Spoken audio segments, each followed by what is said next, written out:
News 7 தமிழின் செய்திகள் express செய்திகளை வழங்குவதற்காக ஸ்ரீ வித்யா கந்தசாமி மற்றும் நான் மோகன்ராஜ். சற்று முன்பு வரை நடந்த அனைத்து நிகழ்வுகளையும் விரைவு செய்திகளாக பார்க்கலாம். +2 தேர்வு எழுதியவர்கள் 92.1% பேர் தேர்ச்சி. கடந்த ஆண்டை விட இந்த ஆண்டு 0.7% தேர்ச்சி அதிகம். இந்த ஆண்டும் மாணவர்களை விட மாணவிகளே அதிக அளவில் வெற்றி பெற்றுள்ளனர். மாணவிகள் 94.5%, மாணவர்கள் 89.3% தேர்ச்சி. தமிழகம் முழுவதும் 1813 பள்ளிகள் 100% தேர்ச்சி பெற்றுள்ளன.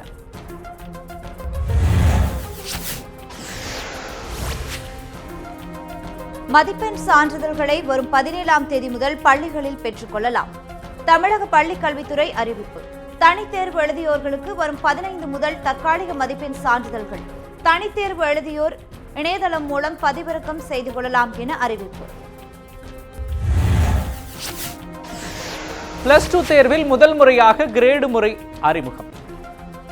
1189 மதிப்பெண்களுக்கு மேல் பெற்றவர்களுக்கு A கிரேட், 1151 1180 வரையிலான மதிப்பெண் பெற்றவர்களுக்கு B கிரேட், 1126 முதல் 1150 வரையிலான மதிப்பெண் பெற்றவர்களுக்கு C கிரேட், 1101 முதல் 1125 வரையிலான மதிப்பெண் பெற்றவர்களுக்கு D கிரேட்.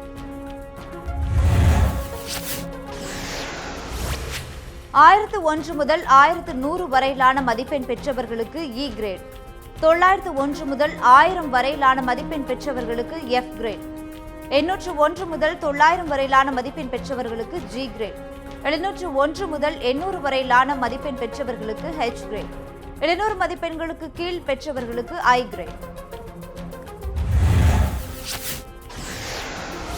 A கிரேட் பெற்ற மாணவர்களின் எண்ணிக்கை 1171. B கிரேடில் 12283 மாணவர்கள், C கிரேடில் 14806 பேர் தேர்ச்சி, 17750 பேர் D கிரேடும், 95906 பேர் E கிரேடும் பெற்றுள்ளனர். தரவரிசை முறை ரத்து செய்யப்பட்டதால் பள்ளிகளின் கட்டண கொள்ளை தடுக்கப்படும். கோவையில் செய்தியாளர்களிடம் பேசிய பள்ளி கல்வித்துறை அமைச்சர் செங்கோட்டையன் நம்பிக்கை. தரவரிசை முறை ரத்து செய்யப்பட்டதை கல்வியாளர்கள் வரவேற்றுள்ளதாக கருத்து. மாணவர்கள் மன உளைச்சலுக்கு ஆளாகாமல் தடுக்கப்படுவார்கள் என்றும் செங்கோட்டையன் பேச்சு. சிபிஎஸ்இக்கு இணையான மாநில அரசின் பாடத்திட்டம் மாற்றப்படும். நாடெங்கிலும் ஒரே விதமாக தேர்வு நடத்தப்பட்டதாக பள்ளி கல்வித்துறை அமைச்சர் விளக்கம்.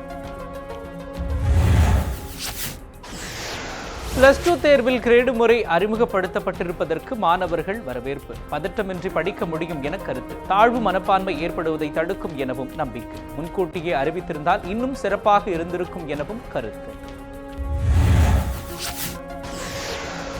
தமிழகத்தில் முதல் முறையாக கிரேடு முறை அறிவிக்கப்பட்டதற்கு கல்வியாளர்கள் வரவேற்பு. தனியார் கல்வி நிறுவனங்களின் கட்டண கொள்ளையை தடுக்க முடியும் என கருத்து. மாணவர்கள் மத்தியில் ஆரோக்கியமான போட்டி உருவாகும் எனவும் நம்பிக்கை. மாநில அளவில் 97.85 விழுக்காடு தேர்ச்சியுடன் விருதுநகர் மாவட்டம் முதலிடம். 96.77 விழுக்காடு தேர்ச்சியுடன் 2ஆம் இடம் பிடித்தது ராமநாதபுரம் மாவட்டம். ஈரோடு மாவட்டம் 3ஆம் இடத்தையும், தூத்துக்குடி மாவட்டம் 4ஆம் இடத்தையும் பிடித்துள்ளன. கடைசி இடம் பிடித்தது கடலூர் மாவட்டம். +2 தேர்வு எழுதிய திருநங்கை தாரிகா பானு தேர்ச்சி. சென்னை அம்பத்தூரில் பெருந்தலைவர் காமராஜர் அரசினர் மகளிர் மேல்நிலைப் பள்ளியில் பயின்ற தாரிகா பானு பள்ளியில் சேர பல்வேறு போராட்டங்களை எதிர்கொண்டதாக பேட்டி. மருத்துவம் படிக்க வேண்டும் என தாரிகா பானு விருப்பம். தமிழகத்தில் +2 தேர்வு எழுதிய 2436 பார்வையற்ற மாணவ மாணவியர்கள், 2052 மாணவ மாணவியர்கள் தேர்ச்சி. பார்வையற்றோர் பிரிவில் 92.23% தேர்ச்சி. காது கேளாதவர்கள் பிரிவில் 78.74% தேர்ச்சி. +2 தேர்வில் புதுச்சேரி மற்றும் காரைக்காலில் 86.68% மாணவர்கள் தேர்ச்சி. தேர்வு முடிவுகளை வெளியிட்டார் முதலமைச்சர் நாராயணசாமி. கடந்த ஆண்டை விட 1% தேர்ச்சி குறைவு. தமிழக அரசின் 2017ஆம் ஆண்டிற்கான வாழும் கைவினை பொக்கிஷம் விருது. தேர்ந்தெடுக்கப்பட்ட கலைஞர்களுக்கு விருதுகளை வழங்கினார் முதலமைச்சர் எடப்பாடி பழனிசாமி. கைவினை கலைஞர்களின் தகவல்கள் மற்றும் திறமைகள் அடங்கிய வலைதளம் தொடங்கி வைப்பு. தலைமைச் செயலகத்தில் நடைபெற்ற நிகழ்வில் ஊரக தொழில்துறை அமைச்சர் பெஞ்சமின் உள்ளிட்டோர் பங்கேற்பு. தலைமைச் செயலக சங்க நிர்வாகியிடம் தவறாக பேசியதற்கு வருத்தம் தெரிவித்தார் சட்டப்பேரவை செயலாளர் ஜமாலுதீன். பணி நீட்டிப்பு வழங்கக்கூடாது என்ற தலைமைச் செயலக சங்க நிர்வாகிகள் கோரிக்கையை அடுத்து நிர்வாகியிடம் தவறான வார்த்தைகளை பேசியதாக புகார். முதல்வர் அலுவலகத்தில் புகார் அளித்ததை அடுத்து ஜமாலுதீன் வருத்தம் தெரிவித்தார். வேலைநிறுத்த அறிவிப்பை போக்குவரத்து தொழிலாளர்கள் கைவிட வேண்டும். போக்குவரத்து துறை அமைச்சர் விஜயபாஸ்கர் வேண்டுகோள். வேலைநிறுத்தத்தின் மூலம் பொதுமக்களுக்கு சிரமம் ஏற்படுத்த வேண்டாம் என அறிவுறுத்தல். தொழிலாளர்களுக்கான பண பலன்கள் படிப்படியாக வழங்கப்படும் எனவும் உறுதி. இரட்டை இலை சின்னம் பெறுவது தொடர்பாக லஞ்சம் வழங்க முயற்சித்ததாக எழுந்த புகார். அந்நிய செலாவணி வழக்கில் டிடிவி தினகரனுக்கு சிறை மாற்று வாரண்ட் பிறப்பித்து எழும்பூர் நீதிமன்றம். தினகரன் கைது குறித்து நீதிமன்றத்தில் ஆவணங்கள் தாக்கல் செய்யாதது ஏன் எனவும் நீதிபதி கேள்வி. வழக்கை நடத்த முடியாத நிலையில் அமலாக்கத்துறை இருப்பதாக நீதிபதி கண்டனம். தினகரனை ஜூன் 8ஆம் தேதி ஆஜர்படுத்த நீதிபதி மலர்மதி உத்தரவு. சட்டவிரோத பண பரிவர்த்தனை வழக்கில் அமலாக்கத்துறையால் கைது செய்யப்பட்ட சேகர் ரெட்டிக்கு ஜாமீன். சேகர் ரெட்டி மற்றும் அவரது நண்பர்கள் இருவருக்கு நிபந்தனை ஜாமீன் வழங்கியது சென்னை உயர்நீதிமன்றம். மறு உத்தரவு வரும் வரை டெல்லியில் தங்கியிருந்து அமலாக்கத்துறை அதிகாரிகள் முன்பு தினமும் ஆஜராக உத்தரவு. சேகர் ரெட்டியின் கூட்டாளிகளான திண்டுக்கல் ரத்தினம் உள்ளிட்டோருக்கான முன்ஜாமீன் மனு தள்ளுபடி. நாமக்கல் ஒப்பந்ததாரர் சுப்பிரமணியன் தற்கொலை வழக்கு சிபிசிஐடி விசாரணைக்கு மாற்றம். தமிழக டிஜிபி ராஜேந்திரன் உத்தரவு. அமைச்சர் விஜயபாஸ்கரின் உறவினரான சுப்பிரமணியனின் வீட்டில் வருமான வரித்துறையினர் சோதனை நடத்தியதன் எதிரொலி. கடந்த 8ஆம் தேதி விஷமருந்தி தற்கொலை செய்து கொண்ட சுப்பிரமணியன். கிருஷ்ணா நதிநீர் பங்கீடு தொடர்பாக தமிழக ஆந்திர தலைமைச் செயலாளர்கள் ஆலோசனை. சென்னையில் தமிழக தலைமைச் செயலாளர் கிரிஜா வைத்தியநாதனை சந்தித்தார் ஆந்திர மாநில தலைமை செயலாளர் தினேஷ்குமார். சந்திப்பின் போது உடனிருந்த இரு மாநில உயர் அதிகாரிகள் கிருஷ்ணா நதிநீருக்காக தமிழகம் தர வேண்டிய 367 கோடி ரூபாயை அளிக்க ஆந்திரா கோரிக்கை.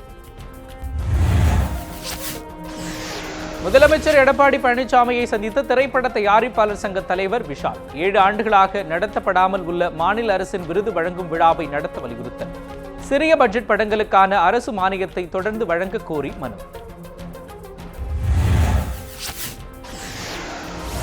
சென்னையில் சுரங்க வழித்தடம் நீண்ட தூரம் அமைக்கப்பட்டுள்ளதன் காரணமாகவே கூடுதல் கட்டணம். சென்னை மெட்ரோ ரயில் திட்ட இயக்குநர் ராஜீவ் நாராயண் தகவல்.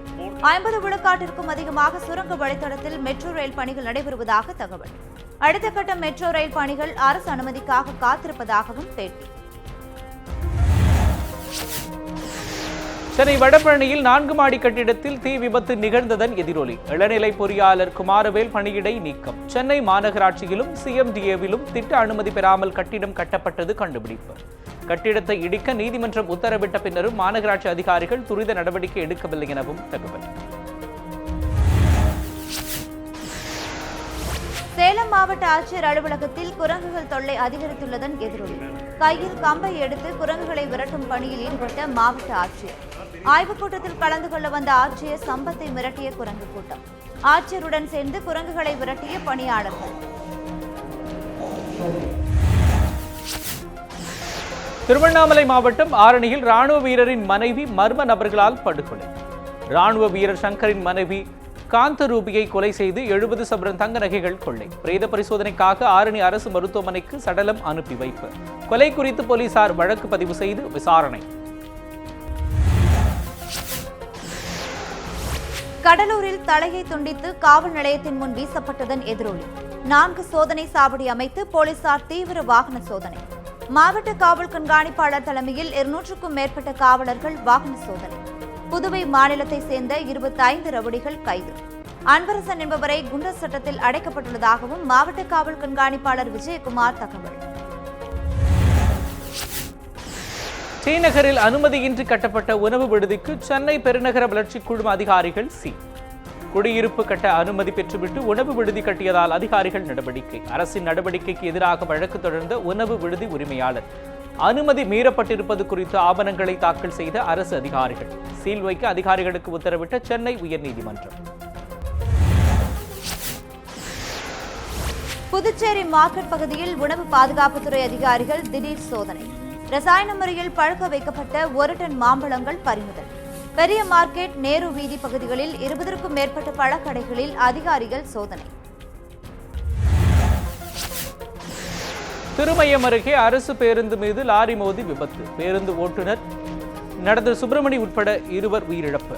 பேருந்தில் பயணித்த 50க்கும் மேற்பட்டோர் படுகாயம். காயமடைந்தவர்கள் திருமயம் மற்றும் புதுக்கோட்டை அரசு மருத்துவமனைகளில் அனுமதி. விபத்து குறித்து திருமயம் போலீசார் வழக்கு பதிவு செய்து விசாரணை.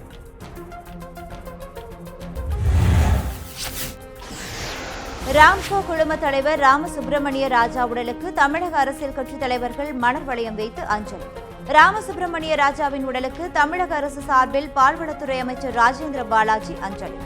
சாத்தூர் ராமச்சந்திரன், தங்கம் தென்னரசு, இள கணேசன், திருமாவளவன், திருநாவுக்கரசர், GK வாசன் உள்ளிட்டோர் அஞ்சலி. விருதுநகர் மாவட்டம் ராஜபாளையத்தில் உள்ள தனது வீட்டில் நேற்று காலமானார் ராமசுப்பிரமணிய ராஜா. நூற்பாலைகள், சிமெண்ட் ஆலைகளை நிறுவி தமிழகத்தின் தொழில் வளத்தை பெருக்கியவர்.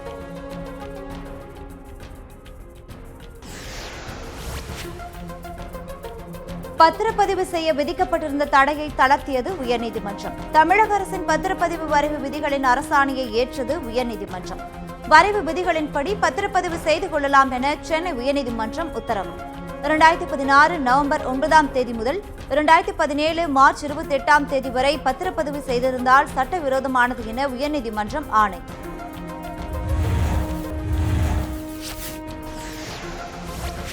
விருதுநகர் மாவட்டம் வெம்பக்கோட்டையில் வெடி விபத்து.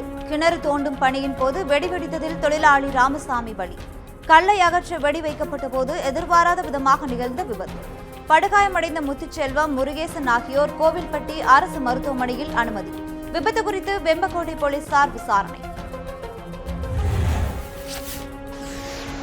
கோவில்பட்டி அருகே ரயில் முன் பாய்ந்து தற்கொலை செய்து கொண்ட ஹாக்கி வீரர். நாலாற்றின் புத்தூர் எனும் பகுதியில் தற்கொலை செய்து கொண்ட கவியரசன். மாநில அளவிலான ஹாக்கி போட்டிகளில் தூத்துக்குடி மாவட்ட அணிக்காக கலந்து கொண்ட கவியரசன் பிரேத பரிசோதனைக்காக கோவில்பட்டி அரசு மருத்துவமனைக்கு அனுப்பி வைப்பு. தற்கொலைக்கான காரணம் குறித்து போலீசார் விசாரணை. விருதுநகர் அருகே 4 வழிச்சாலையில் பால தடுப்பு சுவரில் கார் மோதி விபத்து. காரில் பயணம் செய்த தம்பதியர் சம்பவ இடத்திலேயே உயிரிழப்பு. உயிரிழந்த தம்பதியினரின் 2 மகன்கள், 2 மகள்கள் விருதுநகர் அரசு மருத்துவமனையில் அனுமதி. கார் டிரைவர் செல்வகுமார் பலத்த காயங்களுடன் மதுரை அரசு மருத்துவமனையில் அனுமதி.